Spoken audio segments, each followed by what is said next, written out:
Welcome to the Moral of the Story podcast, a show in which two cousins, a Harvard lawyer and a Baptist pastor, discuss good stories and explore their moral and ethical meanings from a Christian perspective.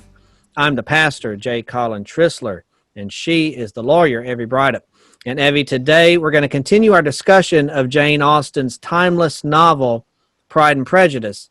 In our first episode, we covered chapters 1 through 23. In this episode, we're going to cover chapters 24 through 42.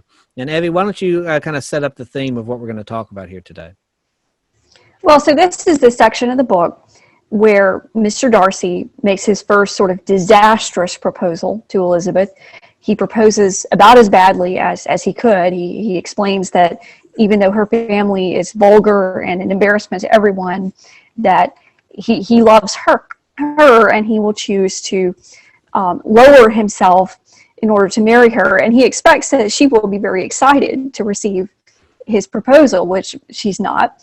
But all of this scene is an opportunity for Elizabeth and Darcy to learn something about themselves. I mean, first of all, he has got to learn that not every woman is just waiting to accept his proposals, but she also has to learn that she's misjudged Mr. Darcy and that she's misjudged herself. So after this disastrous proposal, Mr. Darcy gives an explanation of himself. She's made accusations about his character, that he's interfered with Jane and Mr. Bingley, that he has caused Mr. Wickham not to have the career that he was supposed to have, and he answers that. He gives a whole explanation of himself, and Elizabeth learns the truth about Mr. Darcy, which is he's not a perfect person, but he's a man of character. And in doing that, she learns something about herself. And so at the midpoint of that story, she finds out the truth about Mr. Darcy, and what she says is, till this moment, I never knew myself. And so that's what we see right in the middle of the story, is her facing up to who she is and realizing she's capable of error, she's capable of misjudging other people. And once she learns that, she's going to be able to grow, and that's how she gets to where she's going to be at the end of the story. And that kind of picks us up where we're gonna starts us off where we pick up here in chapter 24. And what's going on here is that Mr. Bingley has left without saying goodbye. He settled in London for the winter. Jane thought that they had a nice little thing going on there, and that maybe some progress was being made with Mr. Bingley, and that perhaps a match was beginning to form there. And then something happens, and it just kind of breaks off. The communication kind of stops, and the interest seems to kind of just stop kind of abruptly. And Jane is reading a letter from Miss Bingley, and the book tells us that hope was over entirely, and when Jane could attend to the rest of the letter, she found little except the professed affection of the writer that could give her any comfort. And Jane has kind of resigned herself to the assumption that Mr. Bingley is not interested in her. And this was kind of an abrupt turn of events, wouldn't you say? Yes, because right before this, you had the ball at Netherfield, and he had seemed to be paying a lot of attention to her. She really does have deep feelings for him, but she also, just because of her character and how she is, she doesn't display that. She has just a sort of a uniformly cheerful and polite to everyone disposition, and so she doesn't show that she's very, deeply affectionate towards him, but she is. And I think it's really important that Jane really cares for Mr. Bingley for the right reasons, because she respects his character, she likes being around him. He is wealthy, and that's good, because she is, she marries him, she's not going to have to worry about struggling financially. So that's good, but she's not after him for the money. It's more like that's not something she's going to have to worry about. For example, later we had the potential match with Elizabeth and Wickham, and her aunt sort of gives her the advice, this isn't going to work out, because if you're going to marry someone, you do have to have something to live on. So all that to say, Jane likes Mr. Bingley for the right reasons. It would be a good match for her. She really does care for him. And then suddenly he's gone, and she never got an explanation from him. All she gets is everything filtered through the sister, who, as we learn, is duplicitous. She's not giving Jane correct information, and she is pretending to have this affection for Jane that she doesn't, which even Jane, who is the slowest to judge anybody, basically Elizabeth feels like it's very unusual for someone as intelligent as you to be so ready to think well of everybody. But and that's probably something we should all strive towards, is not to think we're smarter because we think worse of people. I mean, I think Jane is a really admirable character for that reason, but she is intelligent, so she eventually realizes the truth that Caroline's not her real friend. Caroline hasn't been honest with her, and everything that Jane had hoped for is no longer something that's going to happen. Well, in our last episode, we talked about mainly the character traits of the characters here. And we said in the last episode that Elizabeth has a very strong sense of family. She's pretty close with Jane, right? Like, remember when Jane was sick, how she didn't leave her side and she attended to her and made sure that she was well. And of course, now that her sister's heart has been broken here, although Jane is trying to handle it very well, Elizabeth is upset about all of this. She vents, her frustration to Jane, and she starts kind of letting that cynical side over that we talked about in the last episode, letting that kind of come to the fore a little bit. She says she tells her sister, Elizabeth tells Jane, she says, there are few people whom I really love, and still fewer of whom I think well. The more I see of the world, the more I am dissatisfied with it, and every day confirms my belief of the inconsistency of all human characters and of the little dependence that can be placed on the appearance of either merit or sense. And so she's starting to really get cynical and bitter about the way the world is, about the way people are. And Jane always, the optimist, I guess you would say, Jane, or she always tries to keep, a stiff upper lip, and Jane tries to see the bright side. Jane encourages Lizzie not to give herself over to these negative feelings and to grow cynical, because as we've seen, her father has a tendency to do that. And I think that's one thing that Elizabeth is trying not to be. She's trying not to have a marriage where she ends up a cynical and bitter person like her father, wouldn't you say? I think that's right. And I think she's also, she's being tested as a character, because our experiences can make us better or they can make us worse. And she's kind of going through a phase where maybe some of the experiences she's having are tempting her or possibly leading her to become a worse person, to become harsh and cynical. But she's having these other experiences, for example, finding out the truth about Mr. Darcy and finding out how wrong she's been. And that's helping to correct what might go wrong. And so I think that's one thing you see, that we're not automatically just going to become better people over time. But if you're moving in the right direction, then your experiences, God does use that to move you in the right direction. That there will be temptations, but there will be something to correct that, and there'll be the grace to overcome that. And you'll come out at the end knowing something that you didn't know before. And I do think you see that with Elizabeth, that she's having to face that temptation to be cynical, to feel that maybe she's better than other people because she sees the truth. But that's not the truth of who people are. It's trying to see the worst of who people are isn't the truth. Because a partial truth isn't the truth. And that's where you get into the most error, is when you seize on something that's half true. Right. And Elizabeth starts kind of turning her, her negative attention toward Charlotte too, because she loses a bit of respect for Charlotte for marrying Mr. Collins strictly, not out of love, but strictly because she wants to be taken care of. She wants to have a marriage and to be provided for. And Charlotte was a good friend of hers, and she's now even kind of turning her, I hate to use the word venom because Elizabeth's not to that point, but she's really starting to kind of turn her aggravation toward Charlotte a little bit.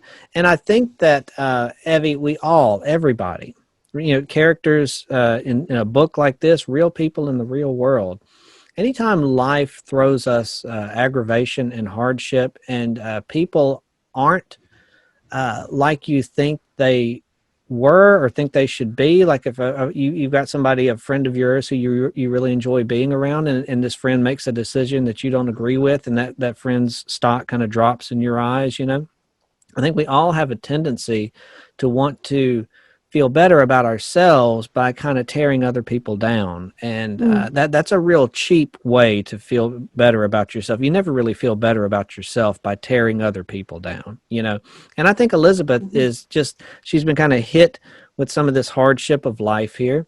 and she's getting to be just a little, I don't want to say jaded, she's not there yet, but that temptation is always there for all of us. And I think she's kind of, her feet are kind of being held to the fire here, because and she might be talking about people in a way to make herself feel better, to feel, at least I'm not like them. I would never do something like that.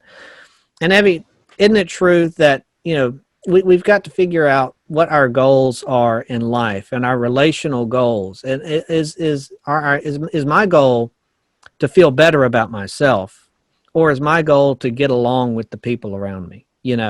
And I can, tear people to shreds. I could, every little knick-knack thing that's wrong with somebody, I could point that out. And that might make me feel a little bit better in a sinful sort of way, but that's not healthy. That's not going to build healthy relationships there. You've got to, rather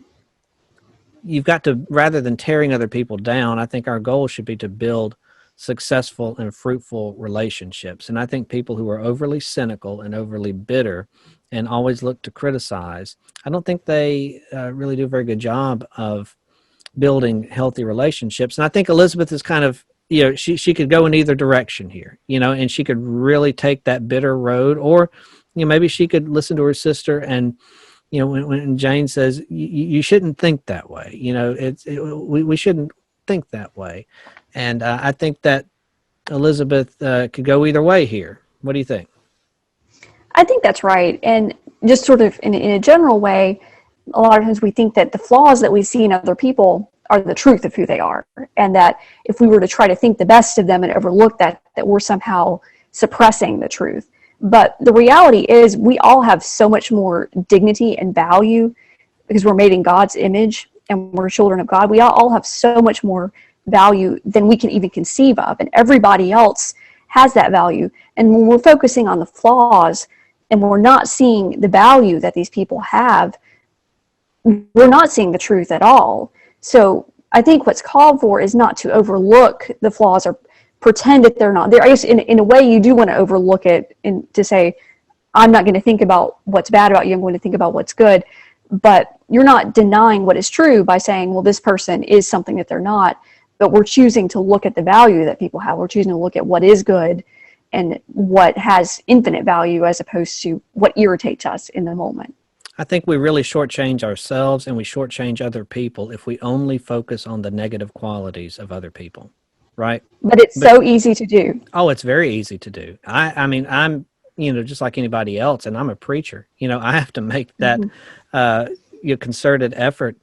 I will not let my mind start dwelling on the negative, and you don't build anything productive. You don't build anything fruitful if you only focus on the negative. And that's not saying be overly optimistic, be naively optimistic, and you don't consider the negative at all. You do, but you don't, you want to take in the person as a whole, and yes.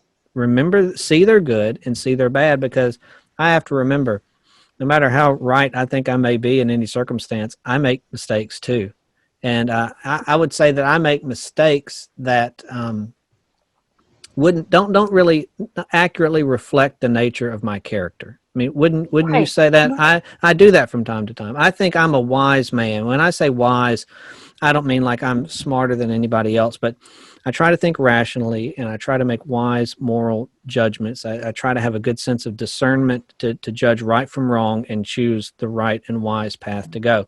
However, I make foolish decisions too. You know what I mean? And I wouldn't want somebody to think that I'm a fool and label me a fool just because I make a dumb decision every now and then. I wouldn't want somebody to do that to me. And so we have to make sure that we don't do that to other people. Yeah, because there's this gap between who we're aspiring to be and what eventually God is going to make us into and what we currently are. And I think, I think part of what you see when you love somebody is you see those flashes of what they were meant to be and what they're going to be. And then there's all the reality of who we still are, Right. And I think a lot of times it's so easy to give ourselves credit for our aspirations. Like, I am these things that I'm aspiring to be. And in a way, that's true because we already have that identity in Christ. But at the same time, we can again, sort of give ourselves credit for being as good as we want to be eventually, and we don't see that in other people. And that's what you have to see about other people, that we're flawed and they're flawed, but Christians are aspiring to be something more than what they are, that there's something that we're meant to be that's greater than what we currently are in our sinful state and in this fallen world. And that's what we have to look for. And I think that there is always that temptation to be like Elizabeth or Mr. Bennett, who's fallen all the way down that way, that he doesn't see the value in other people if they're not as smart as he is, or they say things that embarrass him or they irritate him. He doesn't see the value of who they really are. And we lose touch with that because we're in a fallen world. We have really no idea of the value that we have. Right. And I think that attitude that Elizabeth said there are a few people whom I really love and still fewer of whom I think well.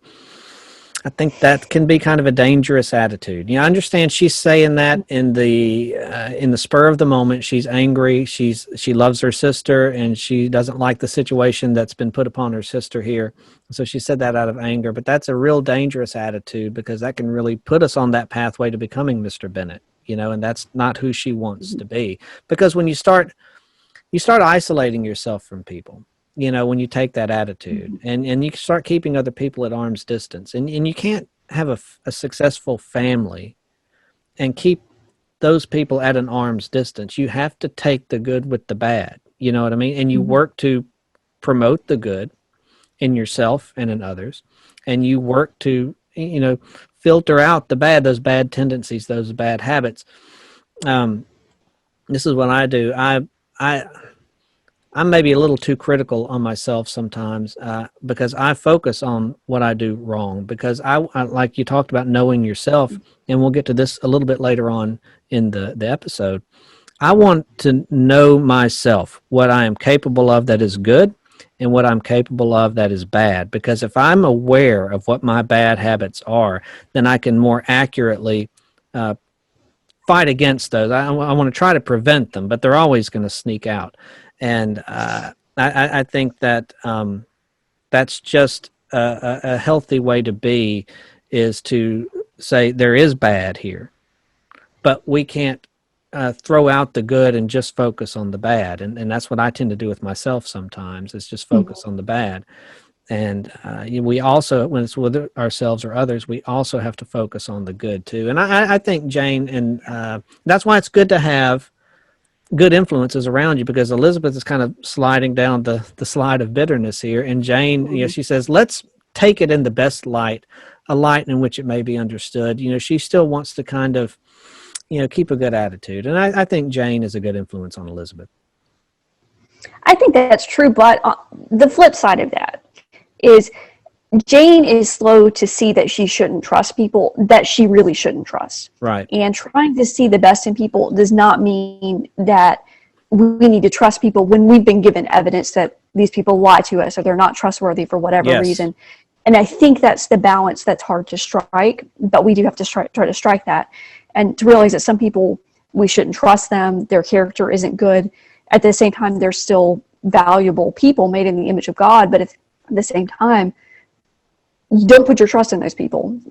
Someone that is a liar, they tell you something, you can't believe it.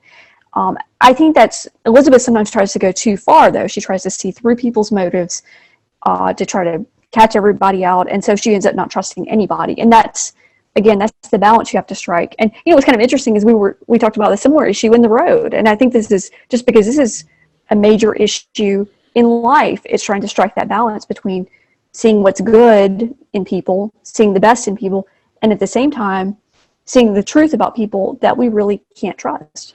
And that's why surrounding yourself with wise counsel from other people is so important. And Elizabeth gets some wise counsel here from her aunt, Mrs. Gardner. That is, Mr. Gardner is Mrs. Bennett's brother, correct? Right. And he and his wife pay a visit to the Bennett family. And we, as we talked about in the last episode, Elizabeth's parents are not really a source of wise counsel for her. And I think she's aware of that. But she does get some wise motherly counsel from her aunt here, Mrs. Gardner. And I just kind of going back, I thought this was really funny. And that's one thing, again, we talked about this last episode as well with Jane Austen. She can say something that's really very heavy, and then she slides in these little bits of humor there too, that it's not just, Jim Carrey, hot, yuck, yuck kind of humor, but it's like a little thing in there that just makes you smile. So Elizabeth's in this state of mind, and her aunt and uncle show up and pay her a visit. And it says, after delivering gifts, okay, so the aunt and the uncle come, and they deliver gifts.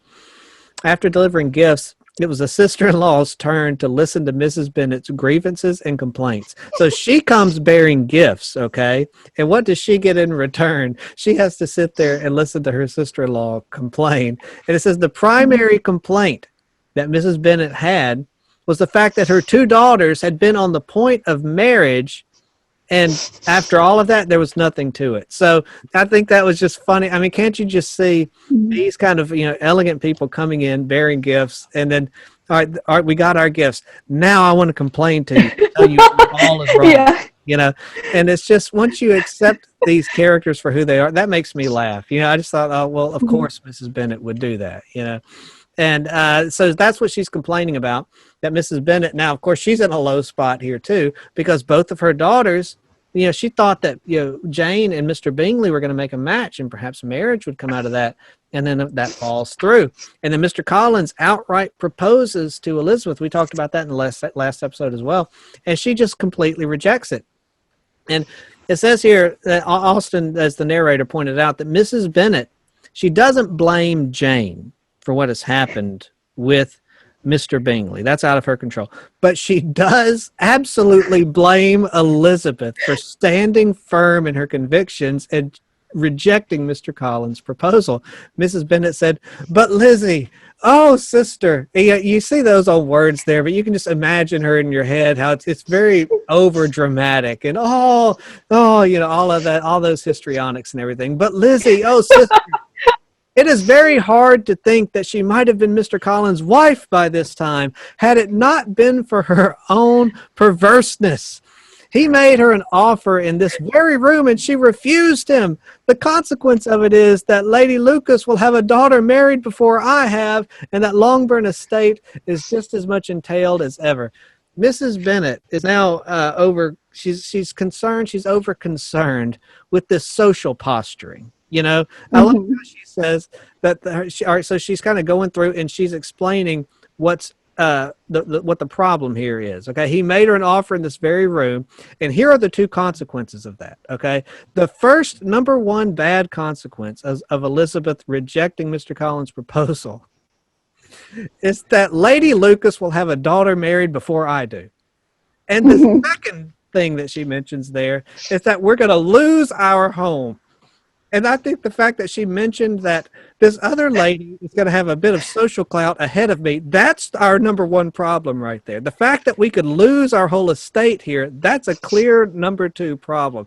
I think just the fact that she mentioned that second, I just kind of chuckled at that. Like, of course, that's what she would be worried about. Of course it is. Oh, that's funny. I don't even think I picked up on that, but it reminds me a little of Mr. Collins when he's proposing, where he gives his reasons. He says, "Perhaps I should have mentioned first, it's what Lady de Burgh wants." And of course, we get to meet her in this section of the book. But you could tell that Mrs. Bennet had rehearsed this conversation before. She had gone over what she was going to complain about in her head. Her sister-in-law was coming. Yeah. Oh, this is what I'm going to talk about. And you could just tell that she had rehearsed it. And it's little details like that. I was telling my wife Amanda this last night. I don't even remember what I said, but I said it's the little things that are the funniest. These big things happen and we laugh at it, but to me, just the little things, and it might not be funny to anybody else, you know what I mean? But it's those little things that really stick with me and really make me laugh. And it's just like little stuff like that Jane Austen puts in there. When I was reading this, I had already kind of gotten over my initial disgust with Mrs. Bennet, and how her personality is. And now I guess maybe I kind of responded to that disgust with just humor. That's the way I'm going to get through dealing with this woman. It's just to laugh at her. I guess kind of like Mr. Bennett does, because I've got to deal with her in the rest of this book. And little stuff like that just made me laugh. And again, that just testifies to the talent of Jane Austen as a writer. And I think it's kind of a good attitude towards other people, which is that she is laughing at them. She's also laughing at the main character. I think she's kind of exposing that we are all flawed, and it is a little bit something to laugh at, not in a bitter way, not in you're making fun of other people, but that we ought to see we're all a little bit ridiculous and we're all inconsistent. You've got Mrs. Bennet, and Mrs. Bennet's trying to marry her daughters off to these wealthy men, and at the same time she's complaining that, well, those Lucases, they're just after what they can get. And then she's like, Mr. Bingley, he's a very undeserving young man. He's a very undeserving young man, and I don't suppose there's any chance of getting him now. And you laugh at her, but I think the right attitude here, I think probably Jane Austen herself had that same temptation as Elizabeth to be overly cynical, but I think she's taking a little bit more charitable view of things to realize, yes, we're all inconsistent, and you should laugh at it and enjoy it, because that's how people are. And that's one of the ways that you deal with it too, is by finding, you don't turn everything into a joke. You don't. But No. there is an element of humor in everything, and you want to find something at it to kind of laugh about, because that kind of gives you, helps you get a handle on it emotionally. You're not just giving yourself over to negative emotions. You find something to laugh at. It's that little injection of positivity in there, and it helps you deal with it. I'll give you a quick example. We've got all this snow going on here in Louisiana, and it's snow and ice like it's, I've never seen it like this before ever in my life. And we were walking, the kids and I were walking, and I had a cup of coffee in my hand, and we were just kind of out exploring the ice and everything. We're not used to all that here in Louisiana. And I slipped and fell and landed flat on my side, and my coffee cup just went flying. I mean, it just went flying. It's like I could kind of see it in the air, just like see it flying through there as I'm going down. Your brain processes all this stuff in just microseconds, and I hit the ground, and it knocked the breath out of me. That feeling when you get the breath knocked out? It's an awful feeling, the fact you can't catch your breath. And the kids are laughing because, oh, Daddy fell down. They don't realize that Daddy's hurt. And so when I could kind of talk, I was like, I realized that it is funny because I did fall, but I told them, I said, this will be funny in about 15 minutes. Just let me get my breath and get myself under control here, So they stopped laughing when they realized I was hurt. But it was funny. Now I could, they were sitting there laughing, and I could have gotten mad about it or whatever. But I mean, let's be honest. It was funny. You fell down on the ice, and the coffee cup just goes flying. And, it is one of those things where it's not funny now. But when you look back on it in a little bit, you'll be able to find some humor in it. And I think that helps us deal with problems that, these hardships that life throws at us. That's one way it hurts right now. But maybe in a couple of days, we'll be looking back and laughing at this and knowing that there is some deliverance and some hope on the other side of these curveballs that life throws at you. I think that having humor is a good way of diffusing a lot of that bitterness and stuff. Don't you think? I do, but I do think we have to be careful about laughing, looking down on people. I mean, there's a way that you laugh at yourself, at the way that you even laugh in, I think, a charitable way at people that you love and look at as equals. And yes. But there's a bitter way, like the way that Mr. Bennet looks down on his wife and laughs at her is not the same way as you can sort of imagine Elizabeth and Mr. Darcy sort of down the road, that they might be laughing at each other in a charitable and good way that's beneficial to everybody. And that you enjoy each other's foibles, you recognize we're all inconsistent, and it's funny, but it's just so easy when you're ready to see the humor in everything. And I think Mr. Darcy even says that to Elizabeth at some point, that you shouldn't look at everything as a joke, and you shouldn't be laughing down at people. Right. Yes. I think that's the distinction that we have to make. That is exactly right. That is an excellent advice. That's wise counsel. And that is really good. And speaking of wise counsel, Mrs. Gardner, Elizabeth's aunt here, she is able to give Elizabeth some sound and wise advice that Mrs. Bennet, her own mother, is not able to do. And you know, we talked about humor and everything, but that's also kind of sad too when you think about it. Elizabeth could not look to her own mother for wise counsel. In fact, she was trying to not be like her mother, right? But her aunt comes in and she gives Lizzie some wise advice. Mrs. Gardner tells Lizzie, she says, "You're too sensible a girl, Lizzie, to fall in love merely because you were warned against it." You know, don't get caught up in this spiteful attitude. Don't get caught up in that and doing things just for spite or bitterness or whatever. Do things that are right. She says, "You must not let your fancy run away with you." And I really like this line here. It's what Mrs. Gardner said to Lizzie. "You have sense, and I expect you to use it." And that is wise advice, because Elizabeth is a pretty discerning person, wouldn't you say? Yeah, she is. I mean, this is a story about her awakening and learning something new about herself, but she starts off as a good person. And the reason that the aunt says that, you know, "You're too sensible to do this just because I advise you against it," is I think we've probably all done this as younger people, and probably even at our age. There's that temptation when someone advises you of something, then you want to go off and do the opposite. You know, "I'll show you. I'm going to make my own decisions." I mean, you particularly see that in adolescence, but I think it's just a temptation for all of us throughout life. And you see how much respect the aunt has for Elizabeth. And that's part of the reason Elizabeth takes the advice, because the aunt gives it in that mode of respecting her and assuming she's going to do what's right. She's not talking down to Elizabeth. She's just saying, you know, "I respect you. I like you. I care about you. As someone who has a little bit more experience in the world, just let me warn you, this is not the path you want to go down." And that is how a good parent should handle that situation, which Mrs. Bennet, of course, is not doing that, but Mrs. Gardner is. And Jane Austen, as the narrator, she wrote, "This was a wonderful instance of advice being given on such a point without being resented."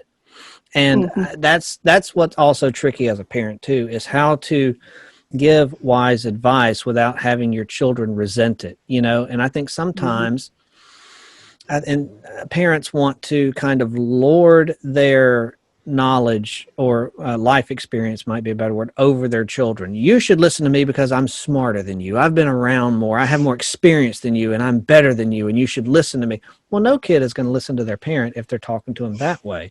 And Mrs. Gardner does not do that. She has respect for Elizabeth, and she treats her like a woman who is capable of making good, sound decisions. And that's why Elizabeth, she presents it in a good way, Mrs. Gardner does. And Elizabeth takes it without resentment. She takes it because, first of all, Elizabeth is mature. And secondly, because it was given in the proper way as somebody who's looking to help, not somebody who's looking to talk down to somebody. And I think when we're giving advice, be it, you know, as a parent or just as to somebody younger, maybe you work with somebody younger or whatever, I think it would be we would be very wise to not talk, like you said, talk down to people, you know, and not use this as an excuse to just say, "Hey, look, I'm better than you," to make myself feel better. If you really want people to listen to you, you have to treat them with respect. And Miss Gardner does something here that Elizabeth's mother doesn't do, and Elizabeth recognizes that, and she took that advice without being resented about it. It was true, wise counsel, and Elizabeth recognizes it. And I think that's a testimony to Elizabeth's maturity too. I think that's right, but I think also there's the implication Mrs. Gardner has probably been a good influence on her and Jane for a long time, for many years. I mean, it mentions that Elizabeth and Jane had often stayed with their aunt and uncle in town, and you almost feel like maybe this is part of the reason why they have this character that the younger sisters don't. That the younger sisters hadn't been to town. I mean, you kind of can read between the lines, maybe as they started having more children of their own, they didn't invite the nieces over as much, or maybe the younger girls just never got along with them as well, or whatever reason. But the aunt and uncle have been a very good influence on Elizabeth and Jane throughout their lives, and that's part of why they are who they are, despite the flaws that their parents have. And they care about them. The aunt and uncle care about Elizabeth and Jane, and so they truly want what's best for them, and they speak to them with that goal in mind. And that's what makes that's what makes this a fruitful discussion, is that you're not trying to just make yourself feel better. You're trying to Right. actually do something productive for somebody that you care about. And I think that's a good example. Mrs. Gardner sets a good example of that here, because Elizabeth is as mature as she can be and as wise as she can be. She's just like the rest of us. She has a tendency to focus on the negative, and she has a tendency to go down the wrong path and think that, well, my judgment is what's right. And I think, again, to tie a little bow on what started this whole conversation here, was the fact that wise counsel from wise people is an extremely valuable asset, especially in the life of a young person here, like Elizabeth, who's on the, I wouldn't say she's on the cusp of adulthood, because she's in there in adulthood, but she's right there at the floor, and she still has a whole lot of life left to live. She's a novice, I would think, at being an adult. It's like somebody who's 22 today, 22-year-old guy. Well, I mean, that's a guy who's going out into the workforce, graduated college or whatever. But there's a big difference, it should be, between a 22-year-old guy and a 42-year-old guy. 42-year-old guy should be more mature. He should be more established and more thoughtful and that sort of thing. And that's why you need wise, older people who have more life experience than you do to keep you from going down those bad paths. And Elizabeth really needed that here, because she was really starting to feel bitter and cynical and really starting to get a bad attitude. And then her aunt comes in and really kind of helps steer her away from that nasty attitude and a little back more toward that wise attitude, right? That's right. And, you mentioned she's at the beginning of adulthood. And I think part of the reason this is a novel, she's at that critical stage in her life where she's about to make the decision about who she'll marry or who she won't marry. And we see from the example of Mr. and Mrs. Bennet and some of the other marriages in the book, this is something that's going to determine her character for the rest of her life and how she develops as a person. So she's young, she's at the beginning of adulthood, but she's about to make a really big decision. And that's why it's so important that she takes that advice at the point she does, because she could steer herself completely in the wrong direction for the rest of her life. Now, she was already kind of, I wouldn't say bad-mouthing Charlotte, but she was really letting her negative feelings towards Charlotte, she was expressing those toward her sister. Well, now Elizabeth visits Charlotte at Mr. Collins' estate. Remember, Mr. Collins asked Elizabeth to marry him, and she said no. And then what was it? 3 days later, he asked Charlotte to marry him, and she said yes. And Elizabeth did the right thing. She wasn't in love with Mr. Collins. She didn't want to marry him, so she didn't. Charlotte Lucas wasn't in love with Mr. Collins, but she wanted a stable, future. And she wanted that stability and a house to live in and income and provision and all that. So she took Mr. Collins up on his proposal. And that kind of diminished Charlotte's stock in Elizabeth's eyes, right? Elizabeth kind of looked down on Charlotte a little bit, saying, I wouldn't have done this. I don't think you love this guy. You married him for the wrong reasons, and that's kind of hurt their friendship here a little bit, wouldn't you say? I think that's right. And you know what? I think maybe more important even that she doesn't love him is that she doesn't respect him. And Right. Elizabeth, at one point, Elizabeth says, well, I would think worse of her if she did respect him than if she didn't. I mean, I would think worse of her judgment than I currently do of her heart. I think Jane Austen's view is maybe you don't necessarily need to be madly in love with the person at the point that you marry them, but you need to respect them. Yes. And you need to have affection for that person. This is something that comes out a little bit more in Sense and Sensibility. So that's kind of where I'm getting my interpretation of what I think Right. Jane Austen. Like, I don't think she thinks that you need to be madly and wildly infatuated with a person to marry them, but she Right. definitely thinks affection is, you need to have affection for the person and you need to have respect for the person. And Elizabeth doesn't think that Charlotte had either of those things. I mean, we all kind of understand why Charlotte made the decision that she did, but I don't think we're supposed to completely approve of it. And we kind of see the consequences of that when Elizabeth goes to visit, which Charlotte doesn't have a bad life. She didn't do a terrible thing and it doesn't have terrible consequences, but she's not going to have the sort of relationship that marriage is meant to be. Right. And the narrator, Austen, she says, Elizabeth could never address Charlotte without feeling that all the comfort of intimacy was over And though determined not Yeah. to slacken as a correspondent, it was for the sake of what had been rather than what was. And so Elizabeth here makes a decision that she really does, their sense of intimacy, their sense of friendship does take a hit because she doesn't respect Charlotte's decision here to marry Collins. But Elizabeth she was determined not to be mean and not to cut off the friendship altogether. So she was determined not to slacken as a correspondent. You know, they would exchange letters and they would write and they would interact. And it was, but she was doing it for what, I guess, out of courtesy for the past rather than how she felt here in the future. And that's hard to, and you know how it is when you get married, relationships change with other people, your friends. I mean, and that's just by design. That's how it's going to be. And Elizabeth kind of, she's at that, got that sense of loss going on. She hasn't lost Charlotte altogether, but their relationship has taken a hit, and it's not going to be what it was. And Elizabeth, comes to realize that the marriage, it's changed their friendship, and it's all because of Mr. Collins. And we talked about Mr. Collins at length last episode, so we're not going to get too much into him here.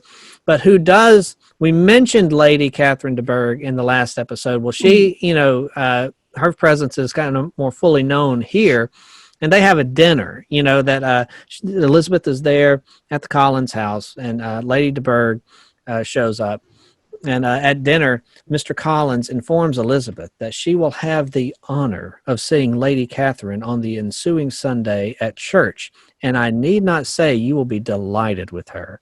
And Mr. Collins is really just he's just really a kiss up, to this Lady Catherine. he goes on to lavish praise, on Lady Catherine. And then Charlotte, she gets in on this too. Charlotte says Lady Catherine is a very respectable, sensible woman and a most attentive neighbor. Mr. Collins is very true, my dear. That is exactly what I say. She is the sort of woman whom one cannot regard with too much deference. And that word, deference, he defers to her. And it goes back to that kind of societal system. Lady Catherine is up here, and we are down here, and we do well to be sucking up to her and kissing up to her because Mr. Collins and now Mrs. Collins, Charlotte here, they receive some financial support from Lady Catherine, and significant amount, yes, and she's the main patron towards his income. I mean, she's the biggest landowner. She would contribute a tithe towards his salary, right, and she's probably the biggest portion of where his salary as the vicar or as the vicar of this church comes from. And that is a temptation. Me being a pastor myself, of course, I don't do this. I don't know who tithes what. I know what I tithe at the church. I make it a point to not know how much anybody gives at the church because I don't want people claiming that I show favoritism, because, right. Pastors may have a tendency, if you know who's tithing, well, the people that are tithing more, you might want to kind of suck up to them or show them more special attention. Maybe suck up's not the right word. Deference, yes. You want to show them that special attention because you're aware of who butters your bread, And I see what Elizabeth is saying here.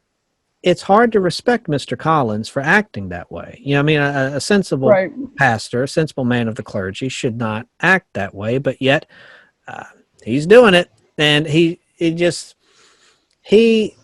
also gets a sense of social capital from being associated with Lady Catherine as well, right? Because she's of a higher class, she's higher to do, and so it's not only financial support that he gets, but he gets a bit of a social rub there as well, right? Being seen with her and being in good graces with her, that's social esteem, right?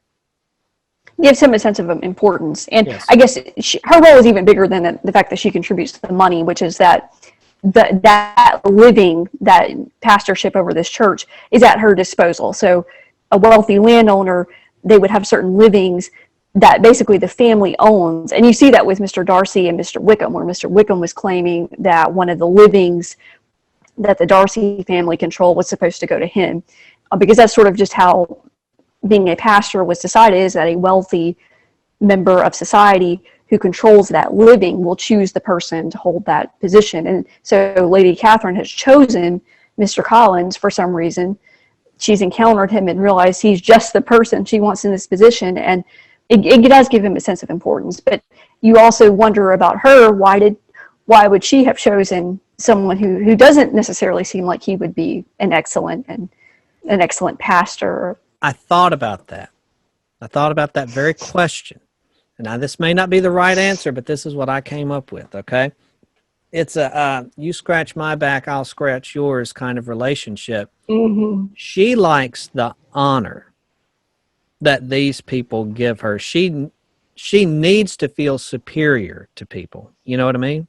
And these people are willing to show her deference. They're willing to suck up to her. They're willing to kiss up to her. And she just, she just breathes in that sort of, those adulations. She loves being treated special. And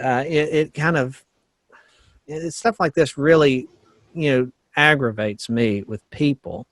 It's their relationship with each other is not based on real, genuine affection. They're using each other. Mr. Collins is using Miss de Burgh, Lady Catherine, to feel better about himself. It looks good for me to be associated with a woman of such high prominence, such prominence, and financially she provides financial support too, and so I enjoy the benefits that she can give me financially and socially. And then Mrs. Catherine, Lady Catherine, I love having these little peons grovel. Now peons might be too strong of a word, but I love having the little people, the people that are below me. I love to see them grovel for my attention and my affection, and I love the praise that they lavish upon me. That's why I think that she associates with people like that, because she likes the adoration, and it reinforces her social superiority over them. Because Austen made it clear, and we'll talk about it a little bit later. She enjoyed seeing the social distinction. That she was of a higher rank socially than these other people. She enjoyed seeing that. And I think that's what she got out of it. What do you think about that? Yeah, I think that's right. I think that she would not have been happy with a pastor in that position who had the character to, call her out and be a real pastor to her. She wants someone she can control, and someone who's going to be beholden to her and be grateful to her for giving him this position, as opposed to someone who's going to actually be able to serve everybody. And that's kind of the real shame, that you not only have this relationship between her and Mr. Collins, which is just using each other for the purposes that they have, for the honor and for the ego stroking and all of that, but she's supposed to choose someone to serve the community, and she's chosen someone who's going to serve her interests. I'm sure she didn't think about it that way, but that's effectively what's happened here. When Lady Catherine arrives, the people there make a big deal about her arrival, her splendor, and Elizabeth, of course, is kind of unimpressed with the whole thing, because that sort of thing doesn't float her boat. She doesn't really get into that pomp and circumstance of society. That's just not really who she is. And Austen, it says that she refers to Lady Catherine's arrival as a triumph for Mr. Collins. He can't wait to show her off. These are the type of people that I'm associated with, and therefore... and that you would have been associated with if you married me. Yes, exactly. All right, Evie. Now this, I don't recall. You tell me here. You're more familiar with this book than I. And he is Mr. Collins maybe rubbing Elizabeth's nose in it a little bit here? Look at what you could have had. Oh, absolutely. But that wasn't exactly specifically stated, though, was it? But he is doing that, right? Yeah, I think it's pretty clear. I don't know that he realizes that himself, but I think Elizabeth is she sees it, and she certainly thinks that he's showing off what he could have offered to kind of, well, look what you turned out. Look how great I actually turned out to be. And then, of course, she's not. She sees right through all of it. She's not having any of it. it was all a triumph for Mr. Collins. This is all just his little heart was aflutter, and his everything was right in his world when Miss Lady de Burgh shows up and he can show her off. The power of displaying the grandeur of his patroness to his wondering visitors, and of letting them see her civility toward himself and his wife, to seeing how well she treated them. This is how this high lady of this lady that's high society, she thinks well of me. Therefore, that says something good about me to these other people. That's how Mr. Collins is approaching it here. And look, it says that it was exactly what he had wished for. This is all just a way to bring attention. Use her, the light that she's reflecting, that she's emanating, to let it reflect off of him a little bit, and it's a way to get a social rub from her. And that for an opportunity of doing it should be given so soon, was such an instance of Lady Catherine's condescension, as he knew not how to admire enough. And Collins is using Lady Catherine to make himself look better in the eyes of others. He's using her to feed his own ego. And one of the sad things here, Evie, he really sees her as above him. And he marvels at her gracious condescension, like she's God almost. I mean, a human being made of the dust should marvel, like David did. God, what is man that you think of us? You know what I mean? That's an appropriate attitude toward God. I don't care who you are as a human being. I don't think I could ever take that same attitude and apply it to another human being. But he really sees her as above him. And then he marvels at how gracious she is. And that's just kind of Mr. Collins. I mean, Elizabeth is 100% correct. It's hard to respect a man like that, right? Yeah, because he really does see Lady Catherine the way she wants to be seen, which is what Lady Catherine gets out of it. Mm-hmm. And of course, he's motivated to continue seeing her that way. I mean, first of all, he just doesn't have the discernment to see who she really is, but at the same time, why would he? Even if at some moments he gets a glimmer that, well, maybe she's actually just a bully. Yep. Well, he has no motivation to see it that way, because what she's getting out of the relationship is exactly that he admires her so much. Yeah, and you mentioned it. She's using Mr. Collins, to feed her own ego. She likes the feeling that she gets from people being awed by her grandeur. She likes showing off for other people. It's a social stroke. It's an ego stroke for her as well. And these, Evie, are phony relationships. These are not relationships that are based on anything genuine and authentic. And Elizabeth can see right through that. That's why she's unimpressed with this sort of thing. She can smell the stank of that phoniness a mile away, and that's why she doesn't, this isn't her thing. And that's, again, you see how these people are. And then you compare somebody with Elizabeth, despite the fact that she might have a bad attitude, despite of her drawbacks here, she's still a much more respect-worthy person than these other people over here. I don't care what your social class is. I don't care about any of that. Elizabeth is a character who earns your respect. And the bad thing about Mr. Collins here, and you mentioned it here, I put this, I remember this as well, Mr. Collins, he tries to make Lizzie feel insecure about the clothes that she's wearing in front of Lady Catherine, right? And he says, he tells her, Lady Catherine will not think the worse of you for being simply dressed. She likes to have the distinction of rank preserved. And that, Evie, is a sickening comment. I saw that. And Collins can go from being a comedic character to me to somebody who you just want to punch in the face, who really needs to be knocked down a peg. And he's a member of the clergy. I mean, I'm going to read that again.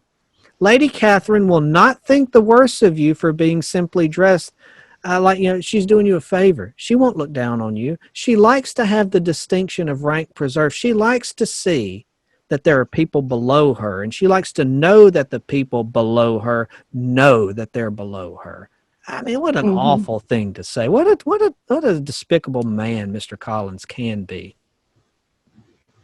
That's so true. I mean, I do think we have to keep in mind that Jane Austen lived in a society that did have pretty clear social classes. And I don't think Jane Austen is condemning that. I mean, whether what we think about that from our perspective is one thing, but I don't think she's condemning that. But I think she definitely takes a position that if you're born into a rank where you have money, for example, if you manage an estate, that gives you a duty to everybody. For example, all the tenants to your estate, everybody living there, they don't exist for you. You exist to serve them. The reason why you've been given this responsibility in this rank is so that you can use it for the common good. And I think that's her view of things. We might sort of even go further and say, well, we don't really think people should have distinct ranks where they're above other people, because there's some dangers to that as well. But she definitely doesn't think that the purpose of rank is so you can lord it over other people.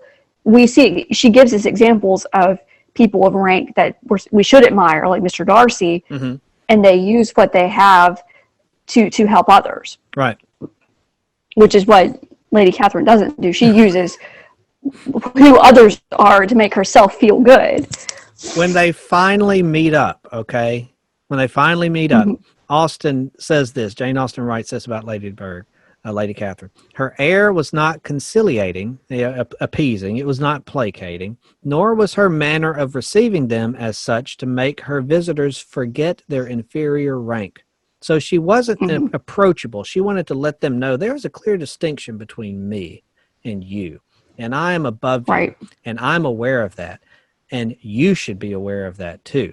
He describes her as speaking with, Austen describes Lady Catherine as speaking with an authoritative tone, as marked by her self-importance. And Elizabeth sees Lady Catherine's mannerisms and everything here, and it says, this brought Mr. Wickham immediately to Elizabeth's mind, and from the observation of the day altogether, she believed Lady Catherine to be exactly what he had represented. And again, that's, we'll get to Wickham here, later on in the story, but I just think it was cool there how, Lizzie saw Lady Catherine. It kind of reminded her of Mr. Wickham a little bit. And I think Elizabeth is just turned off to this whole display of grandeur and honor and all this sort of thing. And what do you think? Oh, I think that's true. And I think she sees right through Lady Catherine too. I mean, I think Lady Catherine really believes or wants to believe that because she was born into a higher rank, that she has this superior insight. I mean, she likes to believe, well, I've given all these people this advice and everybody has benefited from my wisdom. And she doesn't realize that whatever rank she has or wherever she was born is in a way just arbitrary. And, in a way, she didn't make those decisions. She wasn't born into a class because she deserved it or whatever. That's just happened to be where she was born. She's not wiser than everybody else because she's the daughter of an earl or because she married this wealthy man, but she really does think she is. I mean, she really thinks she is very wise and everyone will benefit from learning her opinion about everything. And that's what how to pack your trunk. You need to know what I think is the correct way to pack your dresses in your trunk. Yes, down to the most minuscule detail of life, Yes. because that's what she loves, authority. That's what she wants. She wants authority over people. And she gets a charge. She gets a charge out of being able to tell other people what to do and exert her authority over other people. And that's what we were talking about earlier in the episode. She's one of those people who isn't really interested in building up other people. She gives advice as a way to show her superiority over you. And it's not advice to help you out. It's an advice to me dominating you, and me showing me making myself feel better by showing how much more I know about the world than you do.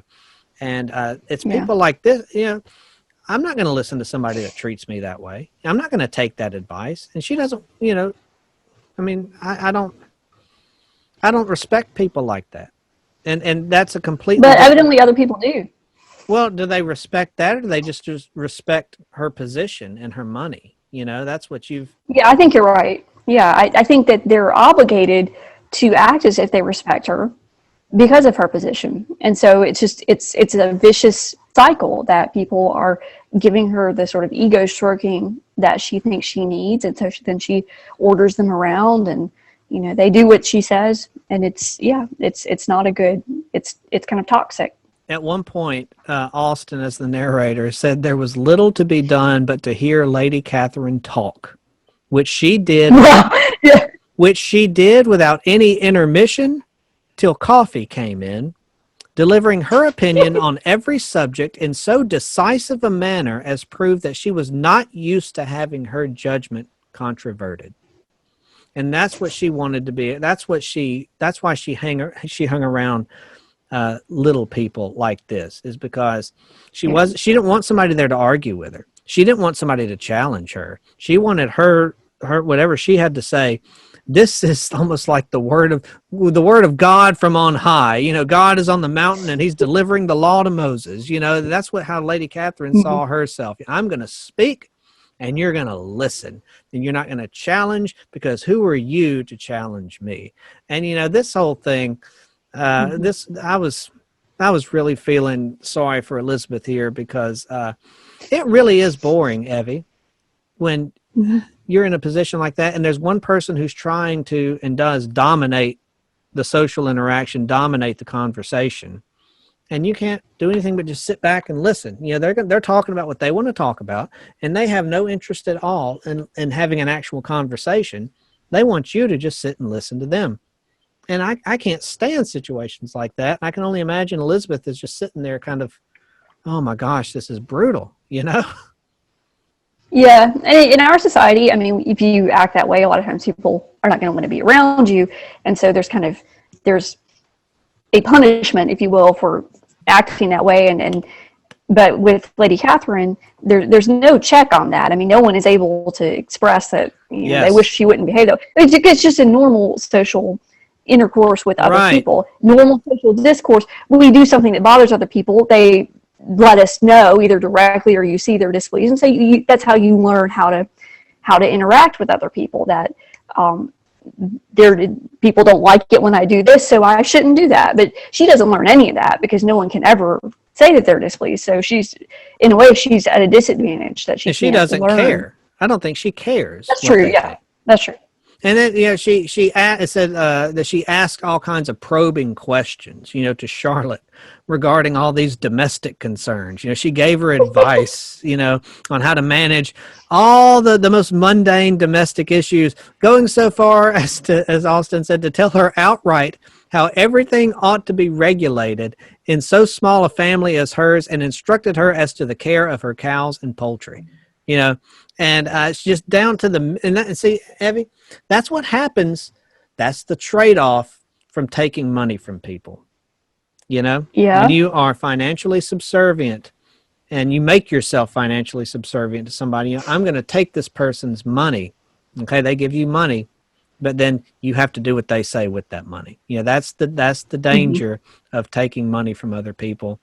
Is we have to, if we want this money that she gives, we have to listen to her, and we have to, you know, operate the chickens and the cows the way she says we ought to do it. Because if you know, we stop taking her money, you know, if we don't do it the way she wants to, she'll stop giving her money. Now, when you take money from people, you have to listen to their input, and you have to manage your life by their demands. That's the price you pay from taking money from a person or a government or whatever. You have to manage your money by their standards, lest they cut off the funds. And that's the trade-off for taking somebody else's money. And that's why, you know, money's nice, but you also have to look at what you're sacrificing for that money, because nothing's free. You know, Lady de Burgh, Lady Catherine, she came in there and she gave that money, but it came with a price too. And Mr. Collins was willing to pay that price, and I couldn't do it, and Elizabeth couldn't do it. And God bless Elizabeth for standing strong and rejecting Mr. Collins' proposal, because she saw through all of that. You know, that's the trade-off. Yeah. And so Collins was trying to rub Lizzie's nose in it. Look what you missed out on. And I think Elizabeth is like, yeah, look what I missed out on. Thank God, because there's no way I could live like this. That's why she flat out told him, you won't make me happy. I know that I won't make you happy. You know, so I'm not accepting your marriage proposal. And I think that Right. while Mr. Collins is trying to rub Lizzie's nose in it, I mean, I don't think she's just like, thank you, praise the Lord, praise the good Lord above that I'm not in this situation. And Charlotte is.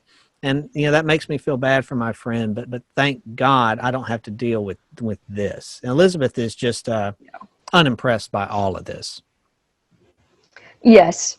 And I think that strengthens her character. She understood she made the right decision rejecting that proposal. And of course, I don't think she ever would have been tempted to accept Mr. Darcy's proposal, which is kind of what we're coming up on. But we see that she has that strength of character, that she's not going to marry Mr. Darcy just so she can join this social class, to join this family. She doesn't particularly care to join that family. Right.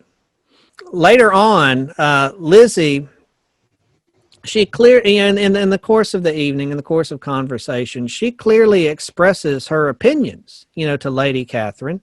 Now, and her opinions are, she's not being rude about anything. Her opinions are thoughtful and well-reasoned. And Lady Catherine had made some crack, I think it was, about her sisters all being out and available, yet none of them were married, or something like that. Yeah. And Elizabeth responds to that with a kind of a thoughtful but kind of a cheeky little response, maybe, nothing disrespectful, but, she doesn't just bow at Lady de Burgh's feet or anything.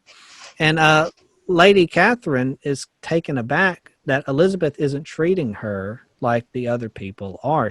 Elizabeth isn't treating her with the deference that the other people do.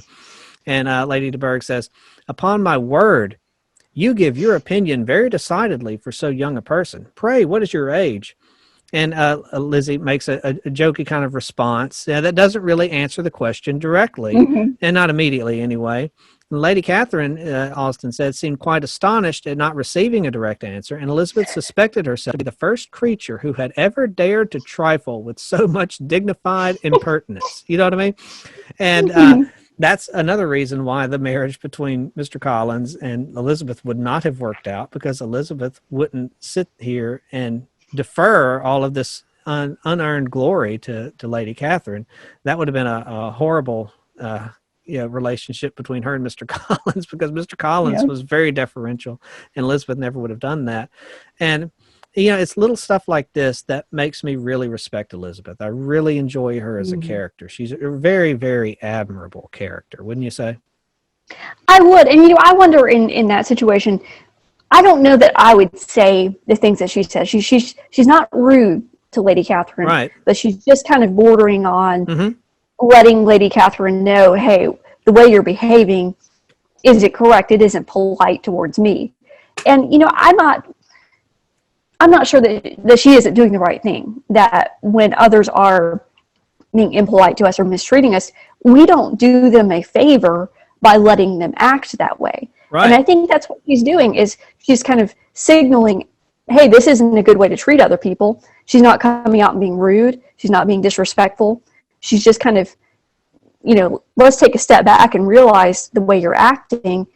I don't know that I would have the courage to act that way in that situation, though. I think I would be afraid of being rude. And it is easy to cross that line between being sort of a righteous and rightful check on other people's behavior when you should, and just being rude because you can. And I think that's kind of a hard line to draw. She does stand her ground. Elizabeth does, but she does it without being rude. And she gives Lady Catherine that pushback that she's not used to getting, and I think that aggravates Lady Catherine, because she's not being treated as with glory and dignity that she thinks. She thinks this little person shouldn't have an opinion. You should just answer whatever I say. But I think she really does like Elizabeth at this point in the story. I mean, later there's some other issues. But remember, like when Elizabeth is about to go away and she's telling Elizabeth, well, you will write to your mother and you will tell your mother that you're going to stay for another 2 weeks. And you're wondering, well, why does she want to keep her around? And you always wonder, is that maybe a little bit refreshing to her that someone is entertaining and says things that other people aren't saying? It might get a little boring to her to have everybody kiss up to her all the time. I mean, that's, you almost wonder, why was she so eager to have Elizabeth stay on for 2 more weeks?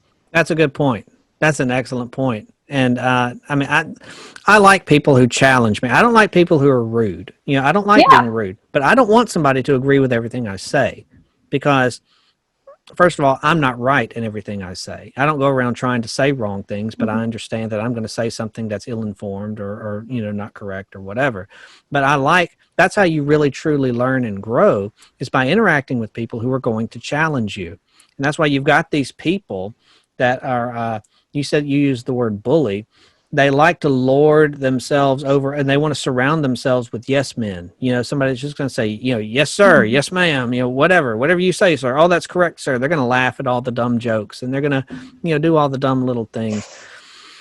That's insincere, and I want somebody who is going to sincerely care about interacting with me. And that means when I say something that you disagree with, you tell me in a respectful way, I disagree, and here's why, and you're thoughtful about it. And, if we just disagree on it, we can disagree on it like adults. That's healthy relationships right there. These sort of, kiss up relationships like Lady Catherine and Mr. Collins, and that's not good for anybody. It's not good for her. It's not good for him. It's not good for anybody to treat each other like objects. You're just using each other to stroke your own ego. Yeah. I just, it's stuff. I read stuff in the book like this, and it just really kind of turned my nose up at it, at these people, Lady Catherine and Mr. Collins. Like I said, I could go from fluctuating Mr. Collins, laughing at him as a complete buffoon at one moment, and then just, disgust at the next. And this was here. And I like how after the evening, Lady Catherine, she leaves, and Mr. Collins asks Elizabeth what her opinions are of all of this. So what do you think of tonight's proceedings? What do you think about all of this, Elizabeth? And Lizzie, God bless her, for Charlotte's sake, she made her insights more favorable than they really were. And she did that strictly out of politeness for Charlotte. But Mr. Collins wasn't satisfied with just her little run-of-the-mill compliments.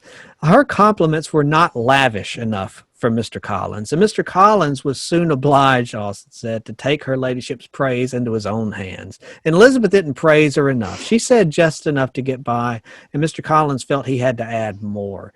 And I'm just like, oh my gosh, what a suck up you are, Mr. Collins. You're just a complete buffoon. And I agree with Elizabeth.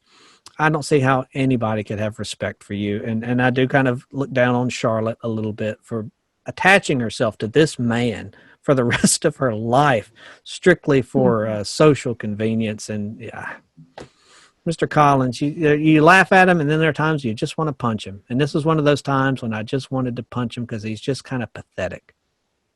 Well, and Jane Austen was the daughter of a minister, and you think she probably saw ministers who were like that. I mean, she's not showing disrespect for the clergy as a class. I mean, that's her own father, and we have every reason to think she respected her father.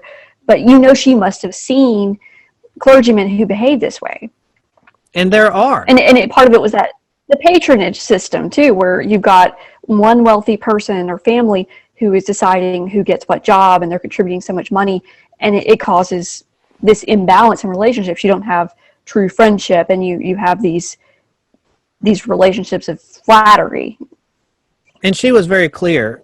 This was Mr. Collins. Like you said, this is not a condemnation of the clergy system at all. It's not. This is Mr. No, Collins. it's not at all. This is this individual who chooses to act this way. And there are, just like there are good preachers, there are bad preachers. There are good pastors and bad pastors. There are good cops, there are bad cops. There are good politicians, there are bad politicians.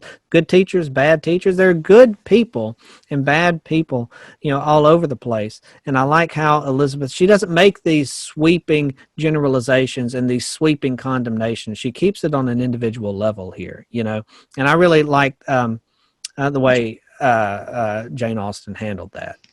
I think that's right. And if you look at throughout her book, she shows a lot of different clergymen, and some of them are really good, and some of them are foolish, and she's showing what she sees. And I think that's why it resonates with us, because we know this is what humans can become in situations.